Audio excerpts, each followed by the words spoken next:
Hi guys, welcome back. For those of you who are new here, my name is Amber.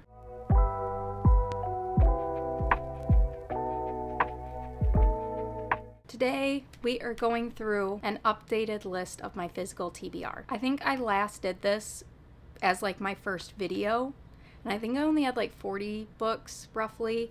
I just counted and it was either 96 or 98 physical books on my TBR. So I wanted to go through these and hopefully kind of get myself motivated to start reading more of my physical books. And these aren't going to be in any particular order. It's just I grabbed them off my shelf and just stacked them over here. So I'm just going to be going by random stack. First up, I have The Shadow of the Gods by John Gwynne. This is the first book in the Bloodsworn series. Then I have Malice by John Gwynne, and this one is the first one in the Fateful and the Fallen series, and this one I first saw on Sid Bookworm's channel, which I'll link her channel down below, but she absolutely rants and raves about this series, says it's like one of her favorite series of all time, and said that it's very reminiscent of like if you enjoyed Skyrim as a video game. It gives you those same feelings as that, and Oblivion is like my all-time favorite game. I also love Skyrim, so when she said that, it took nothing more to get me to go out and buy this, and I really want to get to this series. Horrible, but I'm in the middle of so many series that I can't bring myself to start, because every book is like this size. I can't bring myself to start something that's going to take me that long when I have so many other series. So I am in the middle of like finishing series that I'm in the middle of, because I want to try and power through those so that I can finally get to the series, because I am dying to read this. Next up, we have The Shadow in the Glass by J.J.A. Harwood. This is a Cinderella dark retelling. And then I have Kingdom of the Feared, which is the third book in the Kingdom of the Wicked series. I'm in the middle of reading the second one right now, so I plan on getting to this. If not immediately after this, I might take a little break and read like a romance or something just to kind of break up. I've been reading a lot of fantasy lately, so I kind of just want to break that up. So I'm either going to go straight into this and finish this immediately after, or at least within the next two books that I start. Then I have The Shadow and Bone trilogy by Leigh Bardugo. This is another one that I really want to get to soon, because one, it's been on my TBR forever, but also I really want to get to Six of Crows, because everybody talks about how much they love it, and I know you don't have to read this first, but I want to. So this is another one that I do want to get to this year at least. Then I have The Poppy War by R.F. Kuang. This one is the first one in the Poppy War trilogy, which again, this is one that I've had on my physical TBR, I think since when I first started this channel. I'll get to it eventually. Next up, I have The Blood Trader and The Gilded Cage. These are the second and third books in the Prison Healer series, which I've read the first one. Again, another series I'm in the middle of. I do want to get to these soon. I almost picked The Gilded Cage up instead of The Kingdom of the Wicked, but I didn't. So again, hopefully when I get to soon, because I did really like the first book. These are YA fantasy. Definitely recommend it if you haven't picked it up yet. Then I have The Witch Collector by Carissa Weeks. This is the first book in the Witch Walker series. I have heard really good things about this. I know that this one is kind of like the Autumn Tithe, which I read not too long ago, where every year there's a collecting day where the witch collector comes to select one witch to take to the Frost King, and she, for 24 years, has been passed by. She wants to be collected so that she can finally kill the Frost King who took her sister. So also I'm pretty sure there's like a love interest with the witch collector who she's supposed to kill. So then we have House of Salt and Sorrow by Aaron A. Craig. Again, I've had this on my TBR for a while. I have heard quite a few people talk about it, saying that it's fairly good. I haven't heard anything like overly like 5-star, but I don't think I've heard anything negative about it. Then we have Red Rising by Pierce Brown. I've been telling myself every month that I'm gonna read this. It is like a fantasy sci-fi. The first time I saw this, it's like blown up since then, but the first time I saw this was on Haley Pham's videos, and she absolutely loved it, so of course I went and picked it up. But yeah. Then we have the Six of Crows duology, which is Six of Crows and Crooked Kingdom. The whole reason I want to read the Shadow and Bone trilogy, everybody rants and raves about this, saying how they absolutely love it. I need to get to it. Again, I'm pretty sure this has been on my TBR since I started this channel. I need to stop buying books and finally read the ones that I've had forever. Anyway, we're not going to talk about that or think about it, so on to the next. Then I have The Book Eaters by Sunyi Dean. I hope I'm saying that right. This is the Illumicrate special edition of The Book Eaters. I have started this book before, and I just wasn't in the mood to read it. I know that I will be eventually, so I will get to that. Next up is The Whispering Dark by Kelly Andrews. This is, again, another Illumicrate book. Very pretty. I think this is considered a paranormal thriller, so I'll probably get to this around fall time. Then I have Assistant to the Villain by Hannah Nicole Mayer. This is the Barnes & Noble edition. I pre-ordered this and then never got to it. Then I have The Luminaries by Susan Dennard.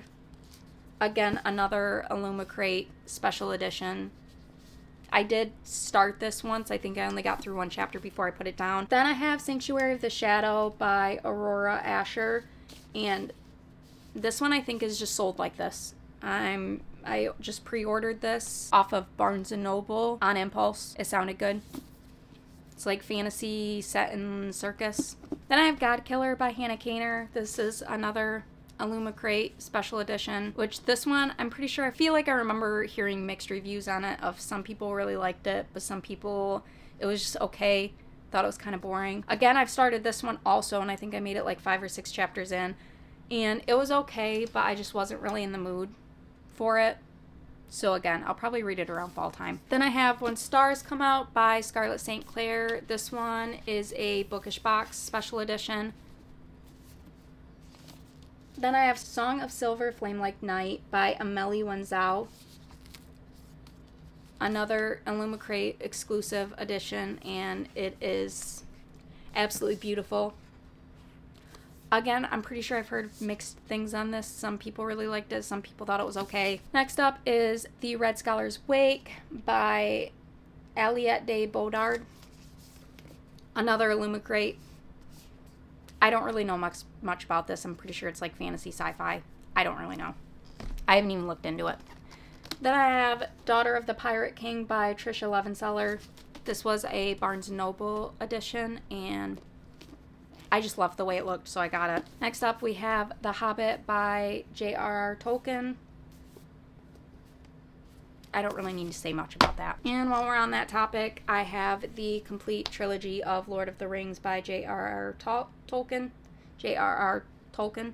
That is a tongue twister. I'm trying to say that. Anyway, again, I feel like pretty much everybody knows what Lord of the Rings is. Then I have The Rebel King by Kennedy Ryan. Okay, so this is the second book in All the King's Men series.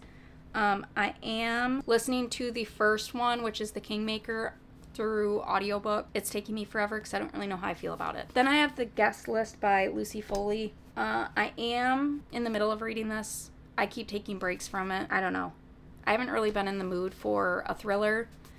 And I kind of wish I would have got this on my Kindle because the text is a little bit smaller. This is a wedding party. You have 5 people who are the suspects, and each chapter you're like following along with a different person, so it kind of skips between people.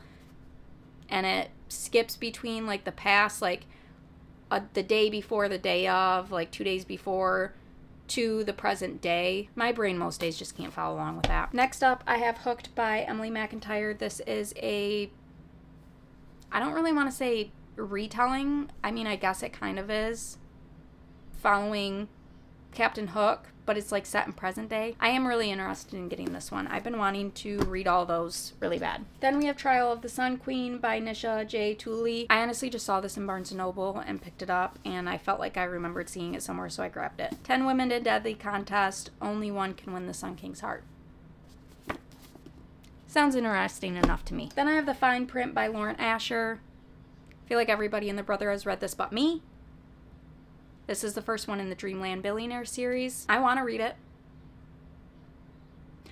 but for some reason I never do. So then I have When the Moon Hatched by Sarah A. Parker.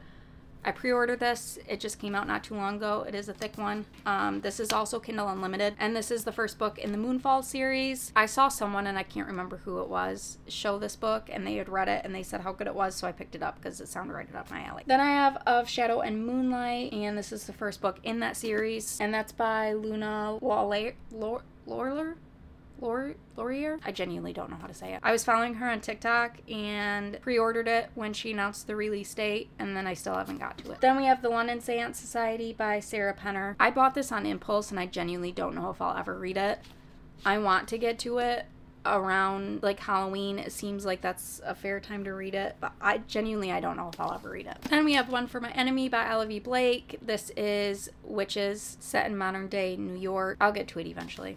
Oh, this is the Barnes & Noble exclusive edition too. Then we have Riley Sager, The Only One Left. I do really want to read this one soon. It's about a woman, and she's the only one that survived her whole family getting murdered, and so she was the suspect. And after a series of strokes, she ends up not being able to talk, and her house nurse ends up randomly leaving one night. The new house nurse comes in, and she types out that she's ready to finally tell the story, and the house nurse thinks that there's more to the story than what everybody knows, but that also maybe this woman is not as weak and frail as she is thought to be. Then we have this that comes, The Priory of the Orange Tree by Samantha Shannon. I've had this forever, and I do really, really want to read this. I just can't bring myself to do it yet, but I will most definitely read that eventually. Oh, what's the series called? This is the first book in the Roots of Chaos series. Then I have Cassandra Clare, Swordcatcher. This one was just recently released. This is her first adult novel. I've heard kind of mixed things about it, but I still want to read it. I also haven't read any of her other books, which I'm sad about, but I also can't bring myself to throw myself into that whole thing. And that's the first book in the Swordcatcher series. Then I have A Fragile Enchantment by Allison Saft. This one sounds super interesting, and I do really want to get to it. It just recently got released, and this is about a dressmaker who gets commissioned to do the royal wedding, but then a gossip columnist leaks about their chemistry that her and the prince have. Sounds really good. Then I have Ledge by Stacey McEwen. This one, McEwen. I'm going with McEwen. And this is the first book in the Glacian trilogy, and I was going to read this month. It was on my TBR, and then again I didn't. So then I have An Enchantment of Ravens by Margaret Rogerson, which this is a standalone, and this is a fantasy YA. Then I have Sorcery of Thorns by Margaret Rogerson, again YA fantasy. This is the first book in the Sorcery of Thorns series. Then I have The Foxglove King by Hannah Witten. This is the first book in the Nightshade Crown series, and this is a adult fantasy. Again, I've heard mixed things on this. Here's another one I don't know if I'll ever actually read, and that's Book of Night by Holly Black. I've heard really mixed things about this book, more negative than positive, so I really don't know if I'll ever get to it. I absolutely love the Cruel Prince trilogy, one of my favorite series of all time, and I believe this was like her first attempt at an adult novel, and yeah, I don't know.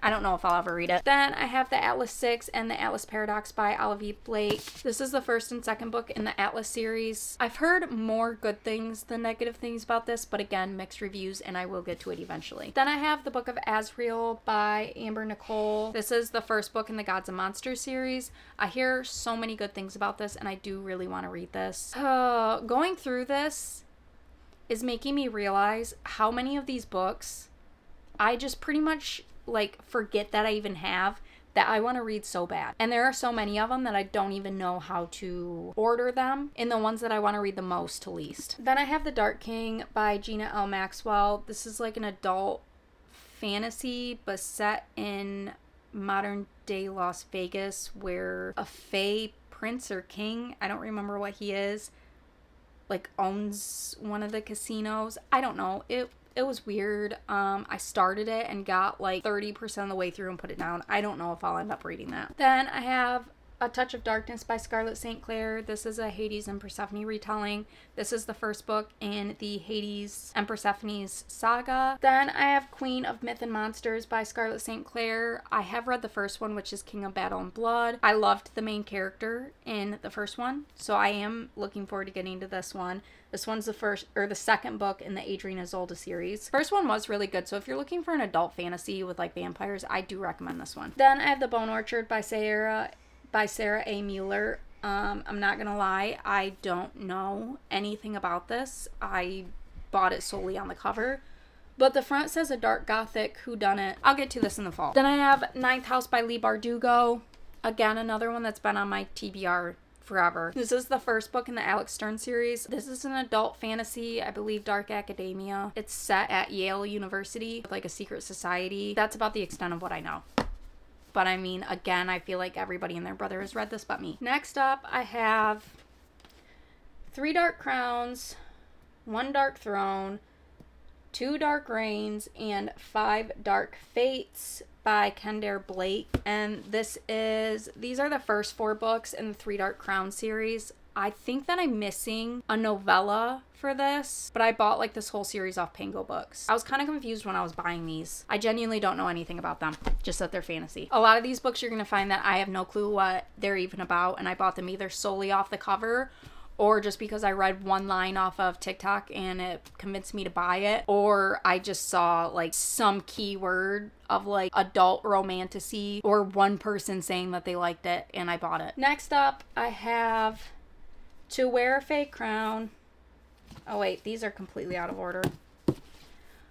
To Carve a Fey Heart, To Wear a Fey Crown, and To Spark a Fey War, all by Tassanja Odette. This is the Fair Isle trilogy. I did buy the whole entire trilogy off Pango Books after just reading Curse of the Wolf King, which has nothing to do with these, by the way, at all. These are like fairy tale retellings. I think she's made 4 of them. And I know nothing about this. I bought it solely just because I liked the first one. I didn't even overly love Curse of the Fey King, or whatever it's called. Curse of the Wolf King. I didn't even overly love that. So I really don't know what possessed me to buy these. I'm pretty sure it was just because I really liked the covers. I don't remember. I've had them for a while. I believe this is YA fantasy. Then I have Nettle and Bone by T. Kingfisher. I do want to finish this. I have started it. I may have to restart it because I started this last fall and then I never finished it. The wording's kind of smaller. It was decent. I liked it. I liked the atmosphere of the book. It's definitely like dark, grim. I just need to be in the mood. Then I have The 5th Season by N.K. Jemisin. Yeah, I just kept seeing this everywhere, so I bought it. And then the more time went on, the more I started seeing mixed reviews. But again, another fall time book. Then I have We Hunt the Flame by Hafsa Faisal. I hope that I said that wrong. I hope that I said that wrong. I hope that I said that right. I don't know anything about this. This I accidentally bought. I went to Barnes & Noble wanting to get Fear the Flame. Fear the Flames? Fear the Flame? We Fear the Flame? Fear the Flame. I don't know the name of it. All I know is that the cover's green and is reminiscent of this. Fear the Flames by Olivia Rose Darling. I meant to get that. This one is the first book in the Sands of Arawaya? I don't even know how to say that. This one's YA fantasy. While I was in Barnes & Noble, I couldn't quite remember what the name of the book was because I had only seen it once. And I saw one line from the whole entire book on TikTok. And it made me decide that I had to have that book. Then I went to Barnes & Noble, couldn't remember it, and my phone would not load. Then I saw this, and I was like, that's it. Then I got home, and I was watching YouTube, and I saw a video with it, and I was like, this isn't it. So I'm still going to read it. I've seen it a couple times. I don't remember if I heard good or bad things about it. If you've read this and you liked it, please let me know so that I have ambition and motivation to read this. Because I don't at this point. But maybe I will eventually. Then I have The Curse of Saints by Kate Dramas. I bought this solely on the cover, and it was in the same pile as The Bone Orchard, and that seemed like a good table to pick from when I was there. And I liked I read this part while I was in there, and I didn't bother reading anything else. But it says, she was not a beacon of light, she was not a savior of realms. If the gods had chosen her, they had chosen wrong. And I was like, I'm sold. I'm getting it. Yeah, this is the first book in the Curse of Saints series. Ooh, this got a cover change. This is like, I don't know if that's like the cover on Goodreads. I like this one. Then I have An Ember in the Ashes by Saba Tahir. Again, I don't know anything about this. I saw this on either YouTube or TikTok or something, and it made me buy it. Then I have A Broken Blade by Melissa Blair. This is the first book in the Halfling saga, but this one is, she is the assassin for the king, and there's a shadow that's threatening the crown, so she's called to go kill that shadow. Then she goes to the magical land of the Fays, but Feyland isn't what she thought, and neither is the shadow. And after learning what she's learned, now she doesn't know who the real enemy is, the king who ruined her people or the shadow that's threatening the kingdom, and she is basically meant to be the savior of the kingdom. So it sounds interesting. I just, again, don't have any motivation to really pick it up. Then I have Bella Morte by Bella Higgins. This was a Wattpad book. And I don't know, because some Wattpad books are really good, but then others. So we'll see. This is the first one in the Bella Morte series. I bought this solely based on the cover and saw that it was about vampires and it was around Halloween and I was in that mood, so I picked it up. I don't know how it's going to be. Then we have Promises and Pomegranates by Savar Miller. This is the first book in the Monsters and Muses series. Again, Hades and Persephone's retelling, but I'm pretty sure Persephone's is like perceived as goddess of spring in that, but is actually more the villain in this. That's the kind of vibes I was getting from the back. I don't really know. I believe this is a Kindle Unlimited book also. Then I have The Song of the Marked by S.M. Gaither. This is the first book in the Shadows and Crown series. Again, I saw one line off of TikTok and decided to buy this. And this is also a Kindle Unlimited book, so... Then I have It Happened One Summer and Hook, Line, and Sinker by Tessa Bailey. These are both set in like the same world. I believe it's following sisters. Summer books. Then I have The American Roommate Experiment by Elena Armas. I think this might be set in the same world as The Spanish Love Deception, but I'm not positive. Anyway, I have tried starting this book 2 or 3 times now, and I get like 5 chapters in every time, and I just cannot click with it. So if you've read this and you liked it, please let me know. So again, I can get motivation to read this. Then I have The Love Hypothesis by Allie Hazelwood.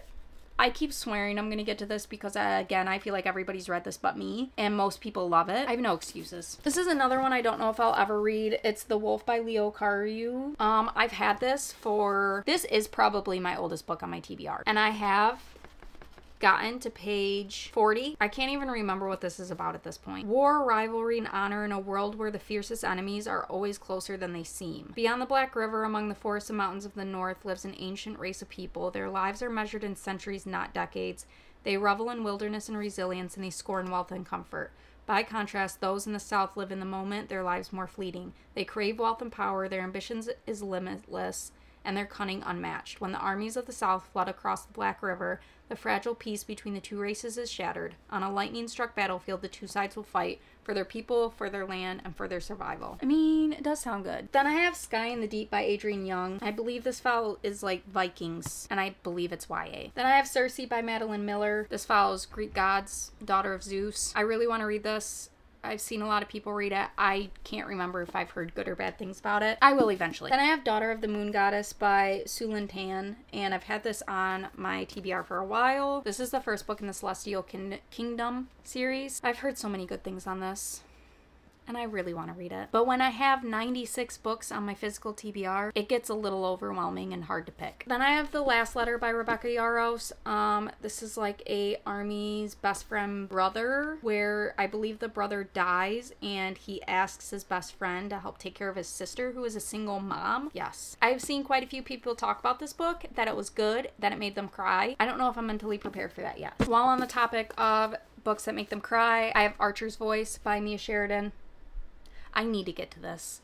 Again, I feel like everybody's read this but me. These two have been on my TBR forever, and I highly doubt that I'll ever read them, and I don't even remember buying them. So I have The Book of Secrets by Elizabeth Joy Arnold.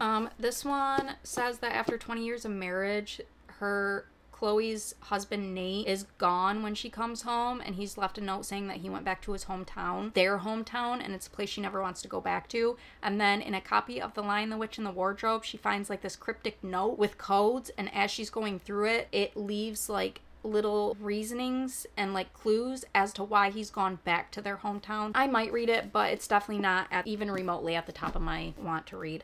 Then I have Church of Marvels by Leslie Perry. I don't even know how to simplify that whole thing. It's set in 1985 New York, but I don't know if I'll ever read it. Then I have Starling House by Alex E. Harrow. This one I do want to get to. It's dark gothic atmosphere, I believe, in like a... I don't know if the house is haunted. It sounded really good. It definitely is more of like a fall book for me that I plan on getting to. Next two are again fall Halloween books. The Lost Apothecary by Sarah Penner. Don't I have another? I didn't realize this, but she also writes The London Seance Society.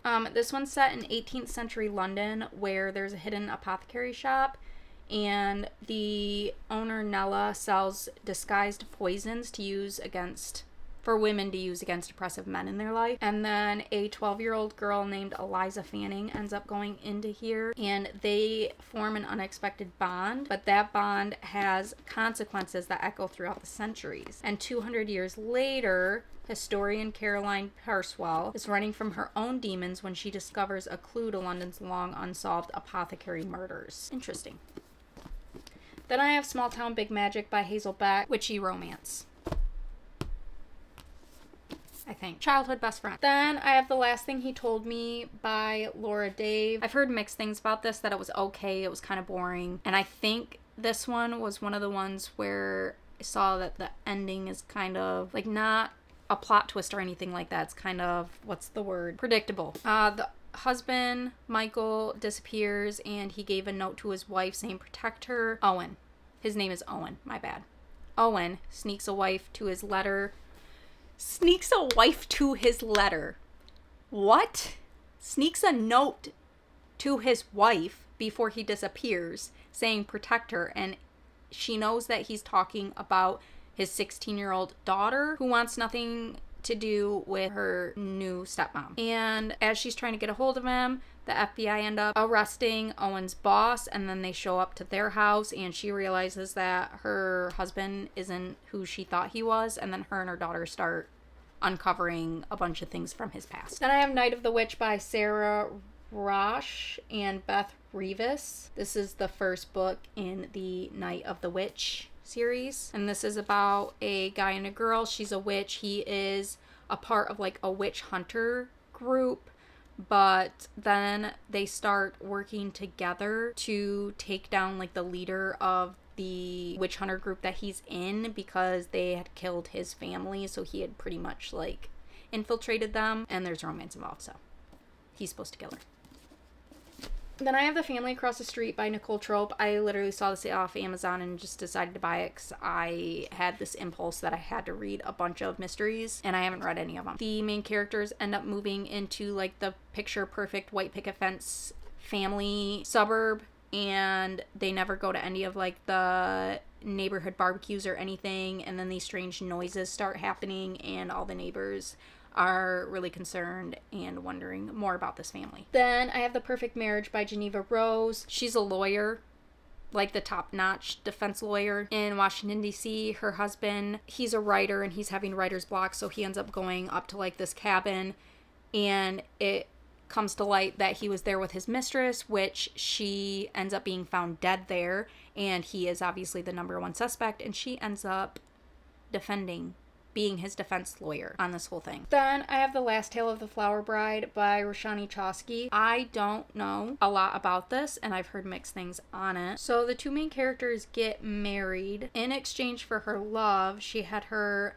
husband promise that he would never pry into her past, but then her estranged aunt is dying, and so they return to their childhood home, and there the husband ends up meeting the ghost of his wife's best friend. And then it says, as the house slowly reveals his wife's secrets, the bridegroom will be forced to choose between reality and fantasy, even if doing so threatens his marriage or his life. Next up are another 3 books that I don't know if I'll ever actually read. Right before I got back into reading, I read Nicholas Sparks' Safe Haven. And I love that movie, so of course I liked the book, and I decided to binge buy 3 more of his books. But I don't know, after all the books that I've read, I don't really know if I want to read these. But it's At First Sight. This one's like the guy ends up having a failed marriage, doesn't know if he wants to do any of that stuff again, but then he moves to North Carolina and is now engaged to the love of his life, Lexi, planning out their future, but then a string of emails kind of sets a chain of events off, and so it's testing the strength of their relationship. Then I have The Choice, and this one is the main guy doesn't want a relationship until his neighbor Gabby moves in, and she's this feisty redhead who, even though he tries to be friendly and neighborly, she is grumpy and holds a grudge against him, and he doesn't know why. And then I have 2 by 2, and this one is about a guy who has a stunning wife, a beautiful daughter, perfect job, but then after a couple months that all gets flipped upside down, and now he's trying to learn how to be a single parent, and he ends up meeting up with an old flame, so we have second chance romance. Then, last but not least, Anna Karenina by Leo Tolstoy. I have read to page 265. I've made it to page 265 twice now, and every time I end up putting this down, swear that I'm just going to take a short break and I'll come back to it, and then I never come back to it. And then I forget pretty much everything that's happened. I don't know if I'll ever fully actually finish this book, because I've had this for like 4 years at this point. Probably longer if we're being honest. I think it's hitting more like 6+ years. It's been a long time. I don't know if I'll ever get to it. I might. I don't know. But anyway, I think that was like 95 books, because I'm pretty sure I took one of them out. I think it was 96. I don't know. It's somewhere up there. It's close to 100 of my physical TBR books that I really need to get to. The only thing that I've realized making this video is that 1, I have a book buying problem. 2, I just got overwhelmed. And 3, I don't even know where to start with getting through this. So with that being said, if you've made it this far and you don't know what else to say in the comments, leave a book stack emoji, because that's what we have here, is just mounds and mounds of book stacks. It seems fitting. Also, if you would like, if there are any books on here that you've read that you absolutely loved, please let me know, because I need help organizing what order I want to go into this. But my camera is about to die, so I'm gonna kind of rush this outro. Sorry. But anyway, make sure to leave a thumbs up. It helps tremendously with my videos. Thank you guys so. Okay, my battery died, and this battery doesn't have like any charge because I forgot to charge the 3 battery packs that I do have. Anyway, as I was saying, thank you so much for watching. I tremendously appreciate it. Make sure to subscribe to stay up to date with all my future videos. There will be plenty more where this came from. Hopefully more videos of me getting through this chaotic mess of a TBR. Thanks so much for watching. I hope to see you in the next one. Bye!